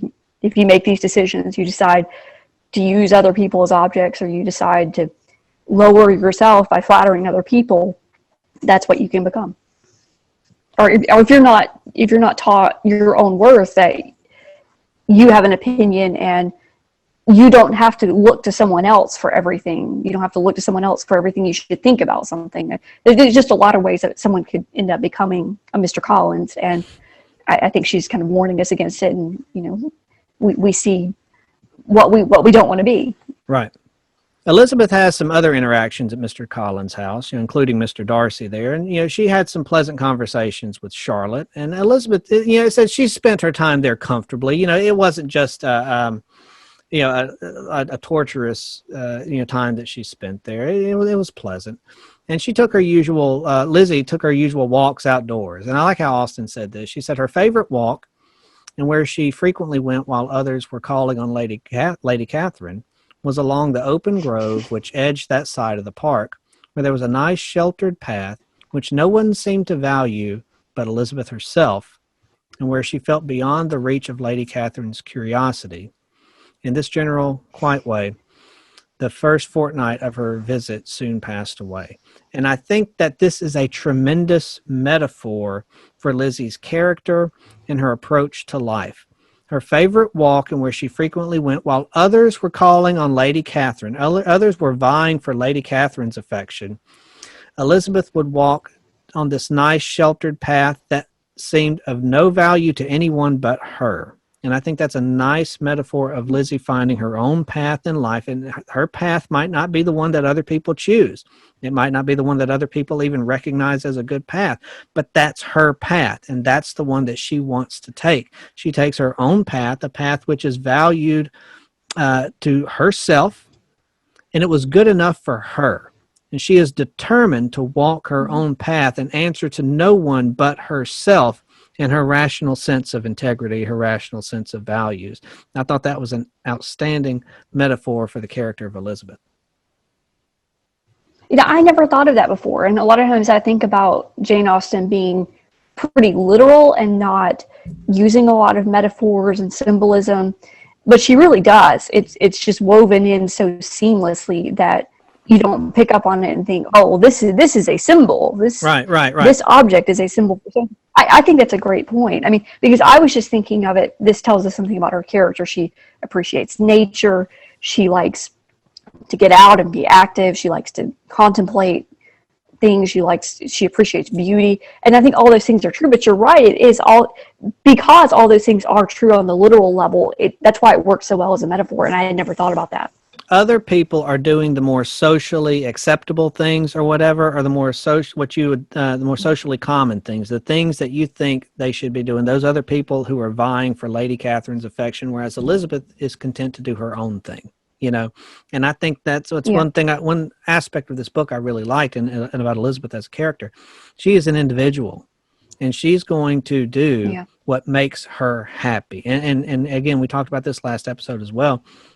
Happy isn't just what amuses her. Happiness is rational contentment, achieving your values, living by a set of rational moral principles, and achieving your own happiness in living in that way, the way that you feel convicted to live. And Elizabeth, that's one thing that really draws my respect to her, is because she is such an individualist. And anybody who's willing to buck the system to do what she knows to be right, I thought that was an excellent testimony to her character. And so I really, I just dug that metaphor for Elizabeth. I thought it was very well done. Lady Catherine later on, she's talking, they're having all these interactions. Lady Catherine's there. She's talking about music. Oh, and here she goes. She tells Elizabeth she will never really play well unless she practices, and how Charlotte is welcome to come to Rosings and play the piano every day since Mr. Collins doesn't have a piano. And she would be in nobody's way, in that part of the house. She would be away from me in that part of the house. She wouldn't be with me, but she would belong in that section of the house. She would be in nobody's way. And she told this to Mr. Darcy, and Austen noted here that Mr. Darcy, he looked a little ashamed at his aunt's ill breeding and made no answer. Oh, I love it. And I thought that's totally Darcy too, right? It's totally something he would do. He doesn't kiss up to her. He doesn't tell her what he wants to hear. He looks embarrassed at her. And I think that really says something about Darcy as well. Yes, and I think it also shows he's sometimes perceived as being rude in public, but he does understand the difference. I mean, a lot of times he's seen as rude because he's not sociable. Like, he doesn't go out of his way to say the things that he should, to be friendly. But he also understands that making comments like this and treating people this way also isn't acceptable. So you kind of see the difference between him and Lady Catherine, that at this point, Elizabeth kind of lumps them together, like they're both so arrogant, and they hold themselves up above other people, but they actually are very different. I mean, he can be rude, but the way that he can be rude is very different from the way that his aunt is rude. Right, and I think that's exactly right. You're exactly right there. Later on, when Elizabeth is playing the piano, Darcy walked away from Lady Catherine. So again, he wasn't worried about sucking up to her either. He walked away from her, and as Austin said, and making with his usual deliberation towards the pianoforte, stationed himself so as to command a full view of the fair performer's countenance. And so they start talking. Darcy, he moves over there so he can see Elizabeth. And Elizabeth asks Darcy, she says, "Are you trying to frighten me, by coming to hear me play? Are you trying to intimidate me by coming to hear me play the piano?" And, she tells Darcy, and she says, "There is a stubbornness about me that never can bear to be frightened at the will of others. My courage always rises with every attempt to intimidate me." And I think Elizabeth, she's sticking it to Darcy here a little bit. And again, taking it out of the context of the story here, I think that's a really good attitude to have. There is, some people, they call independent people stubborn, but independent people who know what they want and they do things their way, the way they feel convicted to do it, they call people like that stubborn. And Elizabeth can be stubborn. They're stubborn in a bad way and stubborn in a good way. And she says, "There's a stubbornness about me that can never bear to be frightened at the will of others." She just does not care what other people think. And I really respect people like that. My courage always rises with every attempt to intimidate me. So somebody tries to step in and intimidate her, and she's going to step right back in that person's face. You know what I'm saying? I like characters like that. I really think Elizabeth, she's really such a special character. I think that's really cool. Yeah, and of course he isn't actually trying to intimidate her. I mean, really, he likes her and he wants to talk to her, and he just doesn't understand how to go about it in the right way. So she really thinks he's coming up there to kind of bully her. She doesn't see the difference. That's the plague of a lot of men too. Yeah, they like this girl, but they don't know how to really talk to her, and they come across a certain way. "I'm not trying to scare you. I just like you," and whatever. And Darcy, that's some of that social, antisocial tendency that he has kind of coming out there. And Elizabeth, I just really like the way she talks to him there. And they have some of their usual banter, between the two of them, little, provocations or whatever, kind of playfully, poking each other, with these little comments and everything. And Elizabeth lightheartedly threatens to retaliate, against Darcy by revealing certain tidbits about Darcy. And she says, "And such things may come out as will shock your relations to hear." And Darcy says, "I'm not afraid of you," he said smilingly. And again, that says two things. That was kind of a smooth thing for Darcy to say too. He may not have the best game in the world, but I thought that was a pretty money thing to say. And then secondly, again, that goes back to what we talked about in the first episode. I don't think Darcy cares what other people think about him. I mean, he said, "I could say things here that would embarrass you in front of these people." And I don't care. "I'm not afraid of you." He does not intimidate her. She does not intimidate him. That's true. He doesn't care what the phony people around him think. She doesn't care what the people around her think. And I think that's what, you can kind of see it here. Maybe they don't see it just yet, but they really are a good match for each other, Elizabeth and Darcy, based on the character in their personalities. Yeah, and I think he's starting to see it, and he makes that really insightful comparison where she's kind of trying to criticize him for not being more social or being more friendly to other people, and she says, well, I don't play the piano as well as other women, but I always thought, well, it's because I don't practice. And so she's kind of giving him a hint, well, maybe if you would practice, you would be better in public. And he makes that really insightful comment, we neither of us perform to strangers. Yes. And I think that's very true. That's that similarity. They are who they are, and he's sort of saying, well, I'm not going to go out of my way to learn all the smooth things that I could say, because that's not who I am. Right. And Yeah. and that's not who she is. She's not going to spend all day practicing the piano, because she plays well. She plays well enough already, and she doesn't care about being excellent. Yes, and that's exactly right. He says, you could be better. This is what She's got saying. other interests in life, and that's fine. Right. Yeah. Exactly. Mm-hmm. Exactly. She's got more important things to her, that she wants to do. And then she tells Darcy. Right. Well, yeah. I guess I'm just thinking, having read other Jane Austen novels, some of them are very serious about playing the piano and being excellent and doing those things well. And I think that's something Jane Austen values. But I think with Elizabeth, I think she's kind of making the point, not everybody has to achieve the utmost excellence at everything. You've got to choose what you value. And Elizabeth has kind of chosen, well, I play well enough, I sing well enough, people enjoy it, I don't have to be the best. I kind of like that. Oh, I do too. And I think that you have to watch what you get good at. You know what I mean? And you have to make sure you have a finite amount of time that you were given on this earth. And you might as well spend it getting good at things that you enjoy. You can practice at being sociable, and nothing wrong with playing the piano or whatever, if you want to do it a little bit here and there, that's fine. But Elizabeth, I think she just got her priorities straight. She realizes there's more important things in life that I would rather do that make me happy, and that's what I'm going to focus my attention on. All right, so we've been talking about Darcy and Elizabeth here. Now, Darcy approaches Elizabeth quite unexpectedly.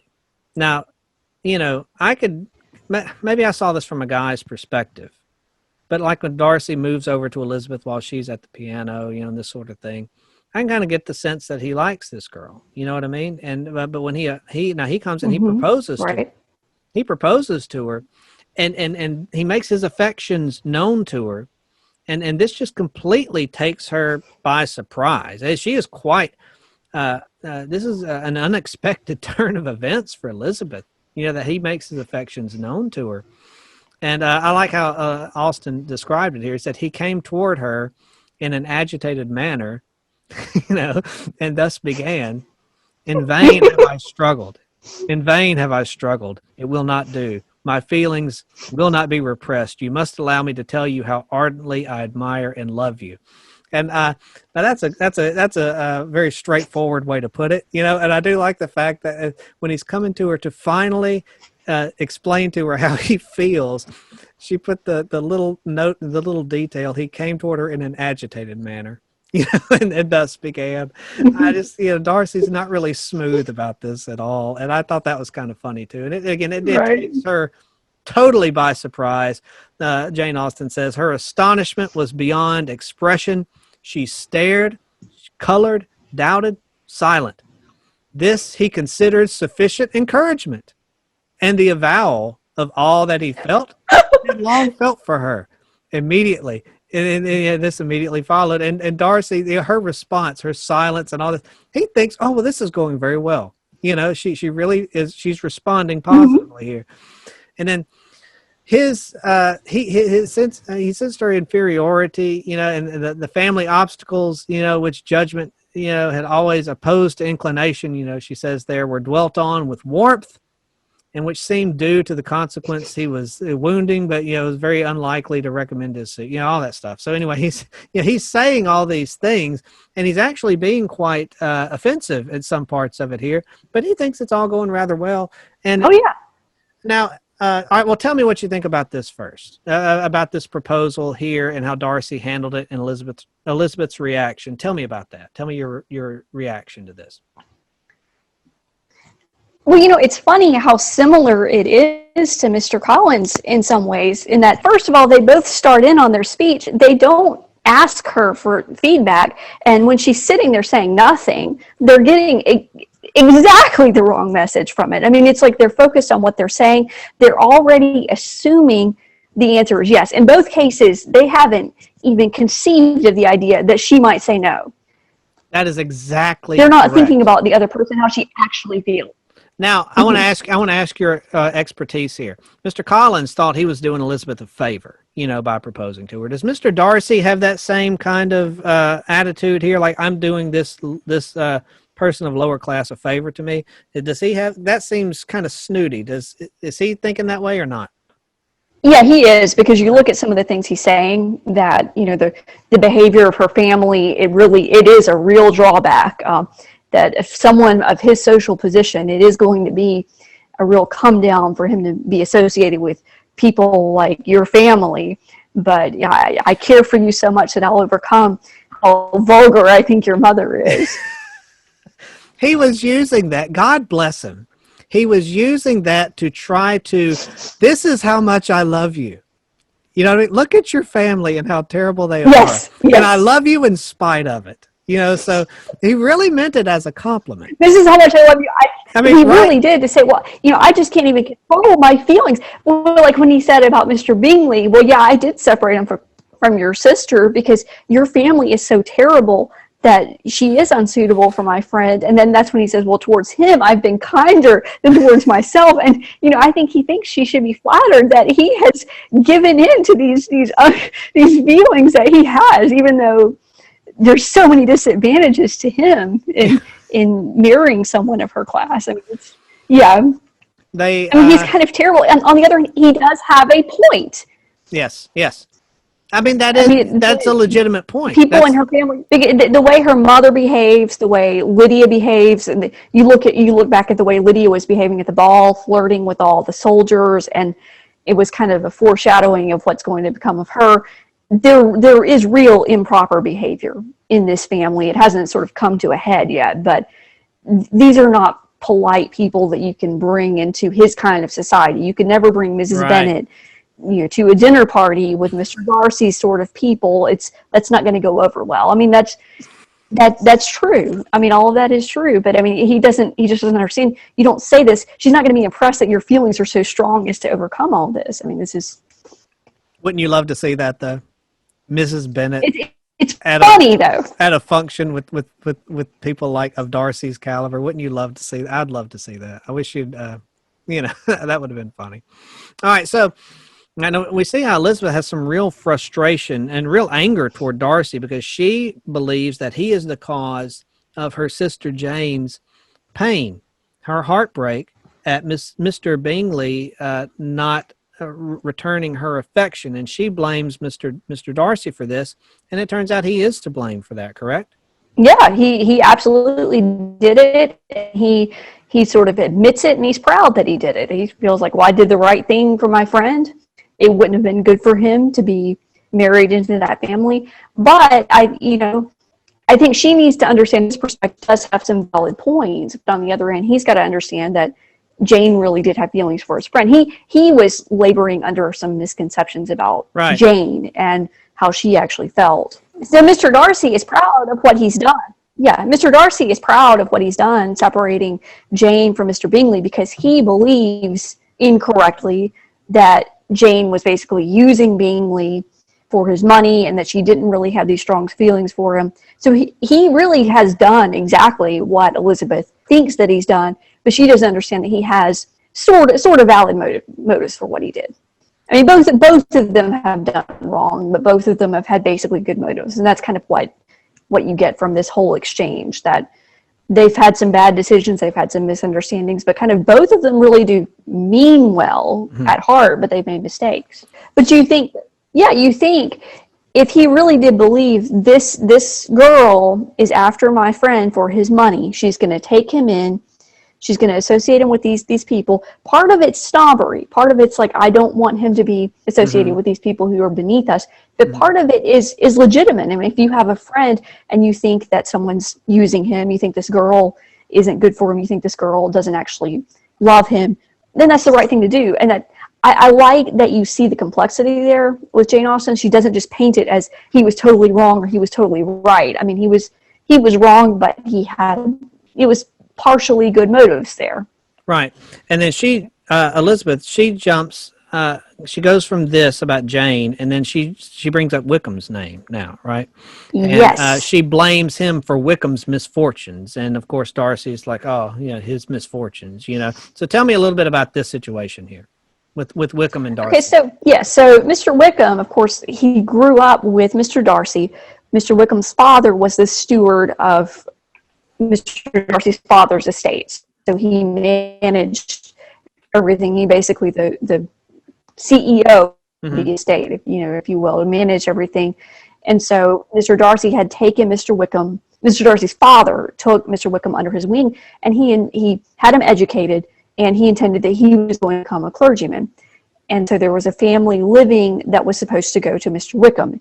Well, Mr. Darcy realizes as they're becoming young men, he sees things his father doesn't see. Mr. Wickham does not have the character of someone who should be a clergyman. And he makes that decision. And Mr. Wickham doesn't want to be a clergyman. He asked, well, I'd like to get £10,000 instead, and I'll become a lawyer. And so Mr. Darcy pays him the money and sort of hopes that he'll make the best of it. But he understands things about this man's character that his father doesn't understand. Well, it ends up coming back around. Mr. Darcy was exactly right. Wickham tries to get Darcy's sister to elope with him. So Darcy's sister is an heiress to a large fortune. Right. And so he's going to get this girl, 15 years old, marry him, and so he can have access to all her money. He would ruin this girl. And after everything that Darcy has suspected about this man's character turns out to be even worse than it could possibly have been. And then now he's got this girl turning down his marriage proposal and accusing him of treating Mr. Wickham wrong. I mean, you can kind of see Darcy's perspective. He is being wronged. I mean, he's been accused of things he didn't do in a situation where he tried to act honorably throughout, and then his family was victimized so badly, and then now he's got to answer these accusations. So you can understand why he reacts with anger when that name comes up after everything. And this is what Elizabeth learns.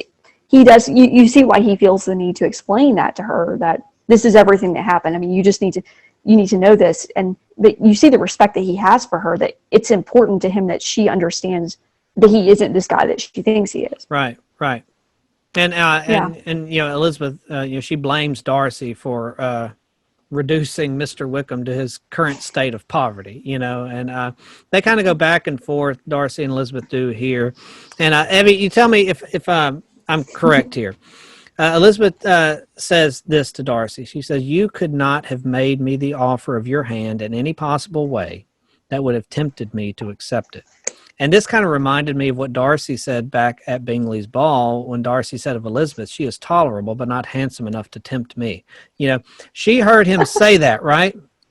I mean, back at the ball. And it seemed almost kind of like to me, like she's saying that, using that word tempt or whatever. I don't know. She's kind of throwing that back at his face now too, and that's a really good, that's a really careful reading. And I think you're exactly right. I think she is throwing that right back in his face. I think you are exactly right. Because you remember, part of her bad opinion of Darcy starts because he offended her pride. And so she's disposed badly of him throughout. And so this is, she's taking that and just throwing it right back in his face. And I hadn't noticed that repetition of the word, but I think you were absolutely correct. Well, and Elizabeth just lets him have it. His arrogance, his conceit, his selfish disdain, she says, for the feelings of others. So, "You were the last man in the world whom I could ever be prevailed on to marry." That's pretty harsh, considering that there are men like Mr. Collins in the world, right? That's what I wonder. Like, would you really marry Mr. Collins over Mr. Darcy? I mean, at least Mr. Darcy is intelligent if he's not. Yes, he's respect-worthy. Yeah. Yeah. And then Darcy, politely takes his leave, which I think says something about him there too. He just politely takes his leave, and then she sits down, and cries. She's got all this emotions and tumult going on. And then we come to find out, that Darcy spoke against Jane to Bingley, to spare him the drudgery of a loveless marriage, an unhappy connection, as Darcy put it. And then, he talks about that, and he starts off, he hands her a letter. He gives her a letter explaining everything here. He explains himself. He explains his decision about Jane and Bingley. He explains the situation with Wickham. And, he I really like how he was. They framed the character of Wickham. He says Wickham is a man in want of principles, and I think that's Yeah. I mean, that's exactly true about Wickham. That's correct, right? That's the kind of man that he is, because he is a very sinister and predatory man. Wickham is. But he has all the social appearance of goodness. And I Yes, think it's yes, Elizabeth's, between those two, Darcy and Wickham, one of them has all the goodness and the other has all the appearance of it. And yes. Wickham knows how to act. He knows how to say the things that will make people think he's a good person. And Darcy is a good person, but he doesn't know how to say those things, or he won't learn how to say those things. Right, right. Now, Elizabeth, she studies the letter. I mean, she reads the letter and she studies it, and she pays close attention to it. She examined the meaning of every sentence, and she learns the truth. Okay, and Yeah. this is again respect worthy of Elizabeth. She understands now that there's more to the story than she understood, and she thought she Mm-hmm. had everything figured out, but she didn't have all the information. She was acting on a lot of assumptions that turned out to be incorrect. And she does the honorable thing here. This shows what really kind of a good person that she is. And she really grows ashamed of herself, because she had been blind. She had been partial. She had been prejudiced. She had been absurd.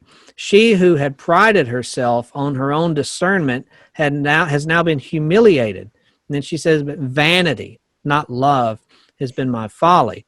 And I think that really says a lot about Elizabeth here, too, is that she's willing to admit when she's wrong. And I think that goes part to, what you were talking about earlier. And she says, till this moment, I never knew myself. So explain Right. that concept there and how this applies to where we are in the story about Elizabeth knowing herself. Yeah. Well, I think when you are confronted with something that's kind of been a deeply held belief, and you're confronted with evidence showing, well, maybe that's wrong. Maybe that opinion I had of this person was wrong. I mean, you got two choices, really. I mean, you can dig in with your original belief, and you can take all that evidence and you can explain it away, and you can just believe it all the harder, or you can learn something from somebody else and try to, correct where you got it wrong, because we're all prone to getting it wrong.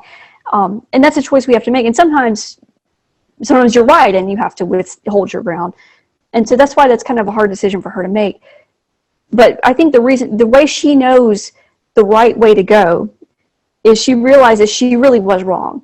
She's not someone holding this principled stand and she's going to hang on to this position no matter what anybody else says. She realizes, hey, what were my motives in believing the things that I believed? That's why all this information about Darcy is she's learning something about herself, because she's learning, well, why did I think something else? Why did I assume this? And she sees it and it reflects on her own character. And she's got that decision to make of, is she going to accept this is who I actually am and I need to change? Or is she going to bury that and go the other way? And she makes the right decision. She understands the reason I was the reason I was mistaken is because I'm a person who's prone to be mistaken. And I need to do better. And think about what she would have missed out on if she had done what a lot of people do. They see their mistake, but they can't admit that they made a mistake. And they think if they admit their mistake or they say they're sorry or whatever, that they lose something. They lose the fight or whatever. And so they just dig in harder and they get real obstinate, and think about if she had taken that attitude, what she would have missed out on here. She would have missed out on what she was really looking for in life, was a good marriage to a good man, a man that she truly had affection for. And I think that it's a good example. Elizabeth sets a good example here. She was wrong about Darcy. Now I'm not saying Darcy was 100% right in the way he proposed and all that other. He was condescending, and he was a lot of those things that she thought he was. She was correct in that, but she based a lot of her disdain for Darcy on assumptions that were maybe kind of half-cocked, And I think she sets a really good example of somebody of how to, it's okay to feel shame if you should be ashamed. That's what I always say about guilt. We need to use guilt what God designed it for. Some people, they feel guilty and they want to just ignore it. They can't stand to feel the guilt, so they just brush it away and they try to get their mind off of it, or they try to rationalize it. Some people, when they feel guilty, they start wallowing in the guilt and they just get down, and they let the guilt get the better of them. Guilt is a God-given warning system. You are doing something wrong here. You're doing something not dangerous. This is not good for you. And if you do something that is not good for you, that is disrespectful to you or to others, you should feel guilty about it. And I like how Elizabeth handles that, as we're going to see in the next episode. How she doesn't explain away her guilt. She doesn't wallow in it. She is ashamed, and she should be ashamed.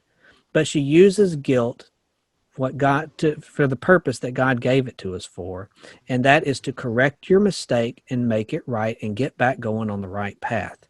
Guilt is like a car alarm. When something wrong is going on, it's like I've got a van, and if I've got a blinker on and I'm on the interstate and I've got my blinker on, the van will beep. If there's another car coming up beside me on the interstate, it lets me know that there's somebody else there, and that's what guilt is supposed to do. It's supposed to let you know that you're not doing something right here and you need to make a correction. And Elizabeth is an excellent example of somebody like that who handles guilt. She admits her guilt. I made a mistake, and now I'm going to work to clean it up. And I think that's a testament to a strong character, is being able to admit to your mistakes. And Elizabeth made a mistake here. And Evie, are you familiar with the term Mary Sue? Are you familiar with that term? Yes, I am. Where it's like this idolized character who doesn't have flaws, and it's just, they don't even really have a personality. It's just a placeholder for the reader to put themselves in the story, right? They're not a real character. They're not a real person. They can just do everything great. They can do everything right.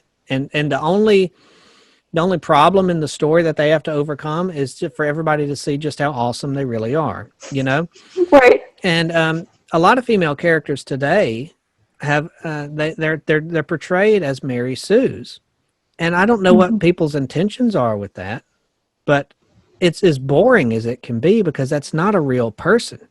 Elizabeth is a real person. She was right in some of the things she said about Darcy. She was correct, and he was wrong. And she was wrong about some of the things that she thought about Darcy, and he was correct, And that's what makes characters respectable, is not, oh, look at that character. She can just do everything awesome, and so I have respect for her. No, respect for somebody who is, when they do something right, they stand firm in their principles, like she did with Collins, and she takes the heat for it, but she's going to do the right thing. When she does something wrong, she owns up to it, and she makes her mistake. She fixes her mistake, like she did with Darcy. Those are the characters who are worthy of respect. And Elizabeth is a strong female character. And again, I hate bringing that female thing up, but that's just brought up so much today. Male or female, it doesn't matter. She is a strong person with a strong character.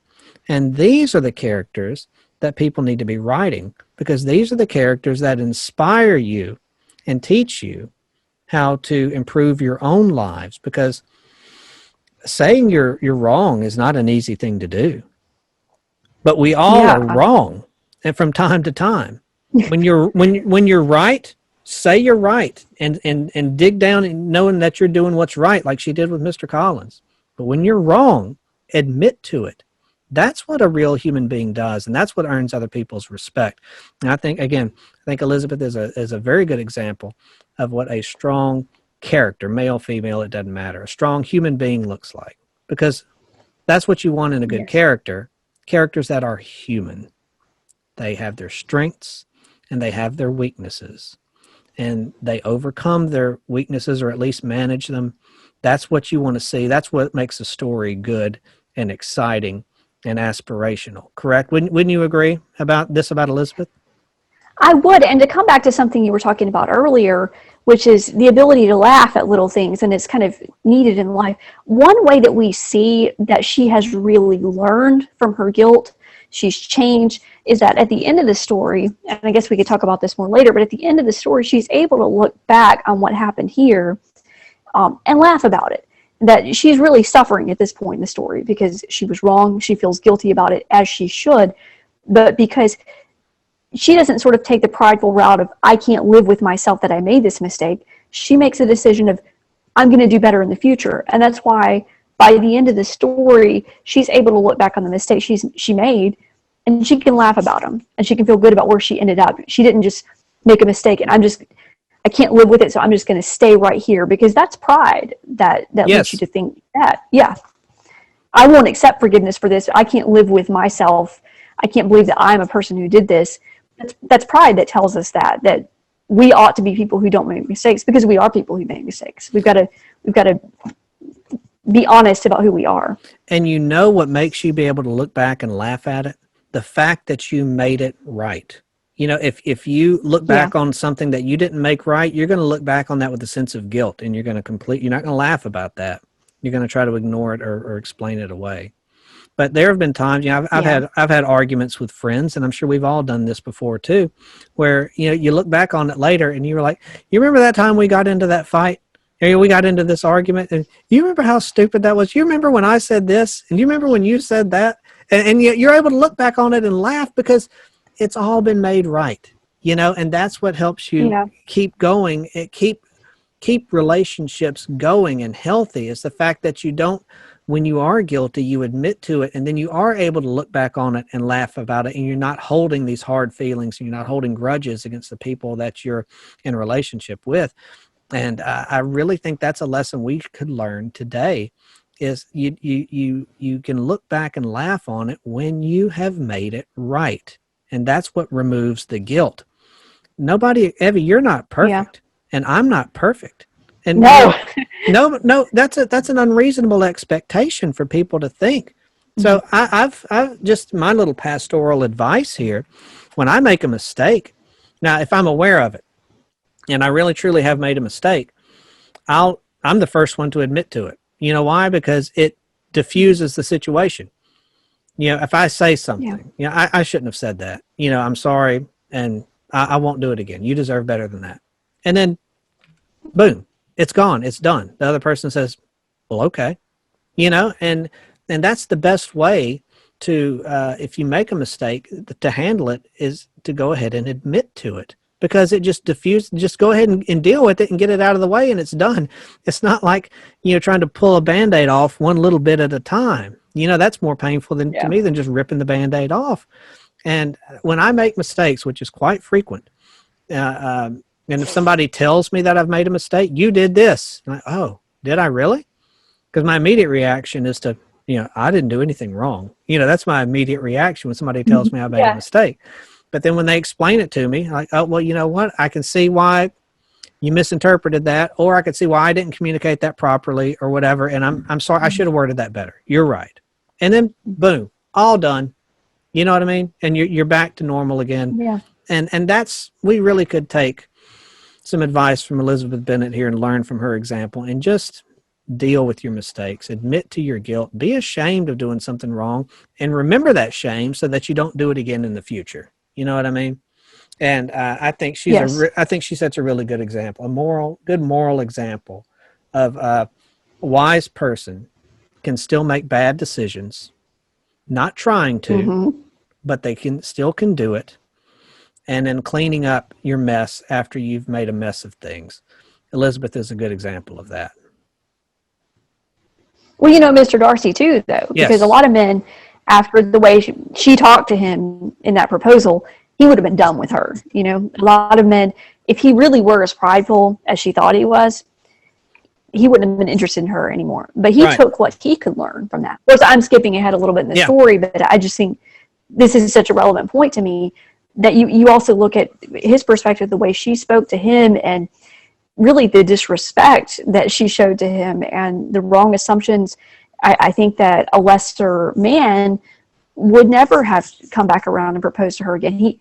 But he took it all of, you know, what can I learn from this? What in what she said was actually true? Because a lot of it was. Yeah, and I'm saving that for next episode because we're going to Of get into course. that as well. Because you know me, I love to talk about Mr. Darcy.